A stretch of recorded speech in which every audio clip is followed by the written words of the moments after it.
Delhi Capitals பொறுத்த வரைக்கும் ஏன்னா அவங்களுக்கு வந்து ஃப்ரேசர் அவங்க கொண்டு வந்தது தான் அவங்களோட பெரிய பாசிட்டிவ். தென் அவர் தான் வந்து striker of the year award வாங்கினாருன்னு நினைக்கிறேன். Super striker of the year award.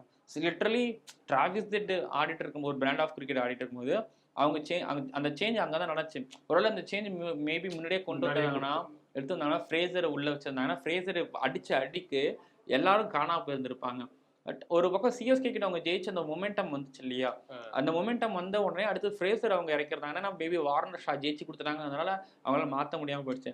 But அந்த இடத்துல ஒன்று இப்போ ஸ்டப்ஸ் இந்த சீசனில் நீங்கள் பெஸ்ட் மிடில் ஆர்டர் பேட்டர்னா யாரை சொல்லுவீங்க? எனக்கு ஸ்டப்ஸ் தான் ஃபர்ஸ்ட்டுக்கு மைண்ட் வரும். துபே ஸ்டப்ஸ் அப்படிங்கும்பொழுது ஸ்டப்ஸ் தான். ஸ்டப்ஸ் எல்லா மேட்ச்லையும் அடிச்சிட்டு இருந்தாரு. கிளாஸின் கூட அவ்வளோ பெஸ்ட்டு கிடையாது. நான் ஸ்டப்ஸோட பேட்டிங் பார்த்து அரண்டு தெரிச்சு போனேன். கிளன்ச் சுச்சுவேஷனாக இருக்கும். வந்துட்டு அவர் டோட்டலாக ஒரு ஸ்ட்ரைக் ரேட் மாதிரி எங்கேயோ தூக்கிட்டு போகிற ஸ்டப்ஸும் இருக்கும்.